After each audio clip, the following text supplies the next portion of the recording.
What normally happens is that company or that individual that's engaged to do that preparatory work is then explicitly excluded from the resulting procurement. And typically what we would see is that in the resulting procurement, that those individuals or those companies are named, identified as having been involved in the production of that procurement, and are indicated as not being able to participate in the resulting, as it is a clear conflict of interest. In addition, in our procurement framework, we have something called the Code of Conduct for Procurement, which forms part of every government contract and every government procurement. And it requires that when a vendor bids or engages in contract work, they warrant that they are not in a conflict of interest, whether perceived, apparent, or real. And so there are mechanisms in place that are there to ensure that that conflict doesn't exist. And it appears in this case, as reported by the Auditor General, that those measures may not have been followed.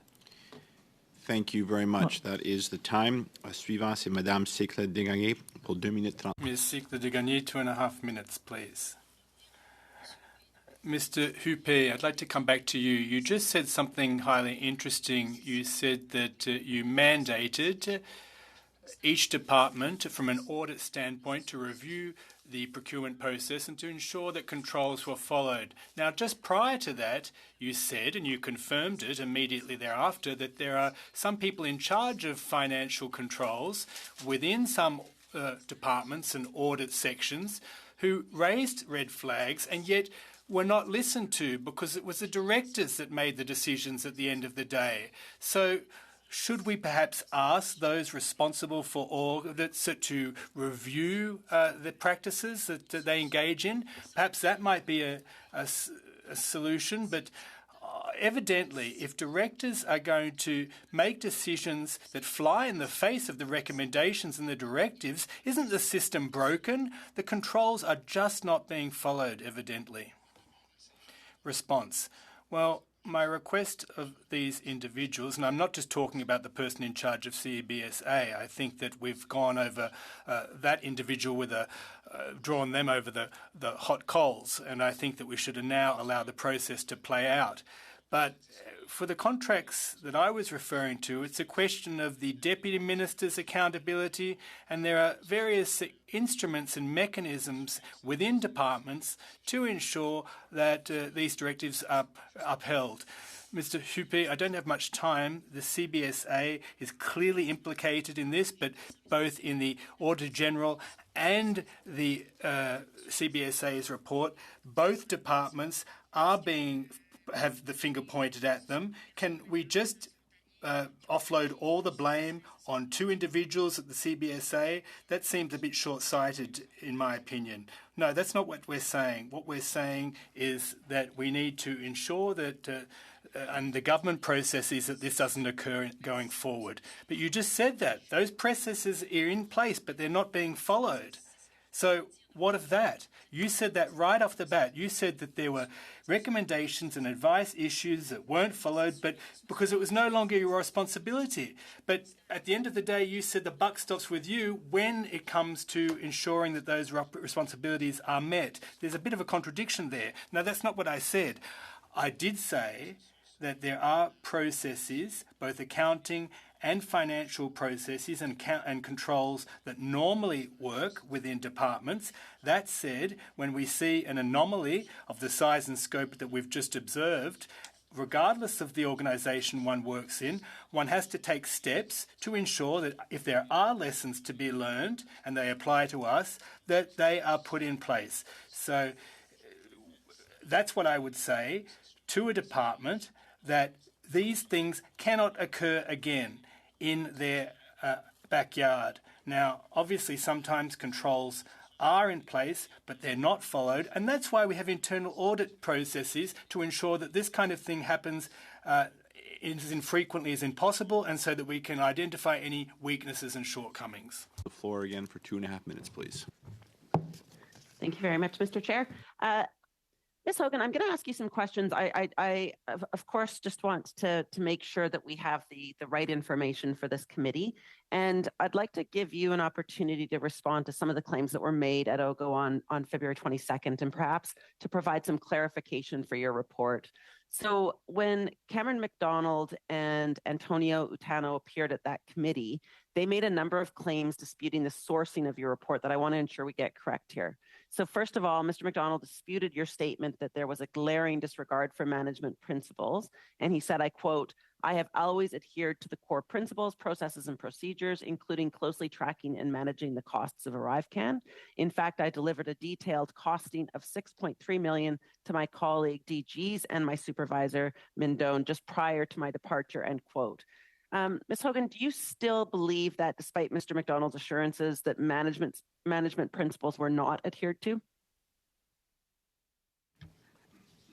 It's my understanding that Mr. Utano was there for the first year, Mr. McDonald was there for the first year. Mr. Utano was there much longer. Our audit period covered from January of 2019 all the way till January of 2023, which is much longer than his tenure at the Canada Border Services Agency. And we did see that some contracts and some invoices were very well documented, very well supported, but overall, there were too many that had just nothing to support who did what work, what did they work on, what contract was it under. There was no governance structure. Perhaps he had an individual monitoring of costs under his control, but there was overall no governance structure around this project. So I still stand very firmly by our audit findings, which are supported by a lot of evidence that there was a glaring disregard for some of the most basic principles that we would have normally seen when it comes to contracting, procurement, and project management. Thank you very much. Yeah, that was my understanding as well. Mr. McDonald went on to say, and I quote, we provided evidence both to this committee, referencing OGO, and to the Auditor General that it was not us who selected GC strategies. It's unfortunate the Auditor General didn't have the time to incorporate that into a report. We did speak with the Auditor General very late in the process, but it's very clear that we did not. He claims that his interview was a box to be ticked after the report was already drafted. Do you believe that Mr. McDonald's statement is correct? And I note in your report on page 11 that you could not determine which agency official made the final decision. Could you comment on that for me, please? I will start, and I think the Deputy Auditor General would like to jump in on this. I would tell you that everyone that we interview or that we speak to during the course of an audit, every piece of evidence that we are given, we consider it. And that is from day one right up until the last day. So nothing is ever done for appearance's sake. It is done in order to ensure that we have a complete picture so that we can provide accurate, factually based audit reports to Parliament. So I think I see that the chair would like to take over, but maybe we could just give... Oh, sure. Yeah. No, pardon me, Mr. Chase. Yes. Thanks. I'll just add that I'll point to the date of our report, which is an important piece for an audit. It's dated February 7th. The magic around that date is that we are considering all the evidence up to that point in time and carefully considering the evidence up to that point in time. I can tell you that we received evidence and we were asking for information from CBSA up until the end of January, which we were receiving in due course. We considered every piece of information that every person that we interviewed provided to us, both in terms of the interviews and documentation. So we would disagree entirely with the characterization that anything was a tick box. This was an important and comprehensive audit. Thank you very much. Thank you so much. Next is Mr. Genuis. You have the floor for 5 minutes, please. Thank you, Chair.